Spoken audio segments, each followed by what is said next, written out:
Welcome back, Halloweenies, to Spooky Spectacle, where we celebrate Halloween and all things spooky all year long. If you have been following along with us, you'll know that we celebrated Halloween in June this month.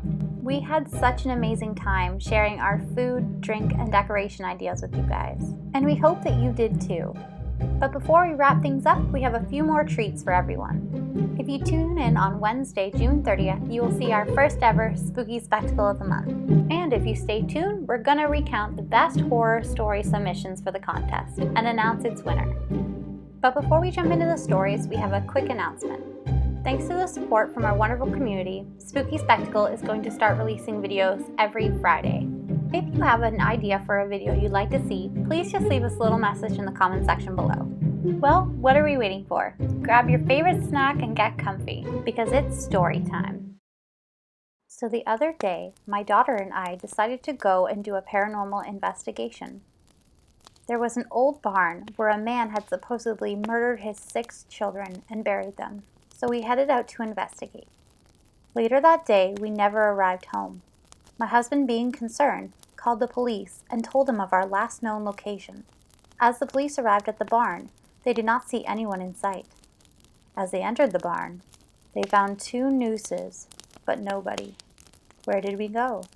Nobody will ever know. This happened to me back in May of 2019. So in our kitchen, we have a door to the basement. When it's closed, which is all the time, the door always latches in place, so you have to turn the handle to open it. Well, it opened on its own, fast enough so you'd think somebody was coming through, but there was no one there. That was my first unexplainable event. A father walks into his son's room. His son was on top of his bed. He said, "Daddy, there's a monster under my bed." His father moves the bedding aside and sees in his son's teary eyes fear from under the bed. He looked atop the bed again and is lunged at by devilly red eyes from the other son. During dinner, my girlfriend told me she knew my deepest, darkest secrets. But as she took a bite from her hamburger, I knew that she was bluffing. Thank you to all those that took part in our Scary Story contest. And the winner of our Scary Story contest is Alexander Wardle.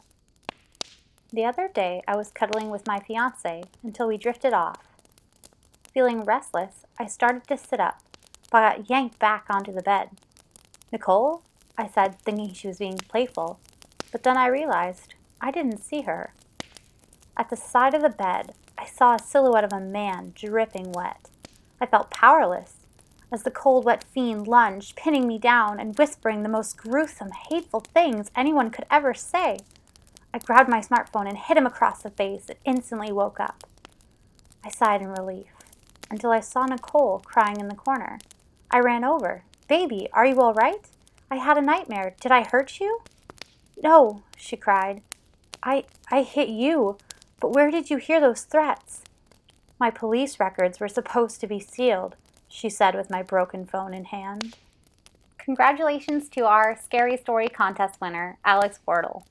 And thank you to everyone who took the time to leave a story. Remember, if you like this video, hit that like button and subscribe below. We'll see you again on Wednesday for our next Spooky Spectacle.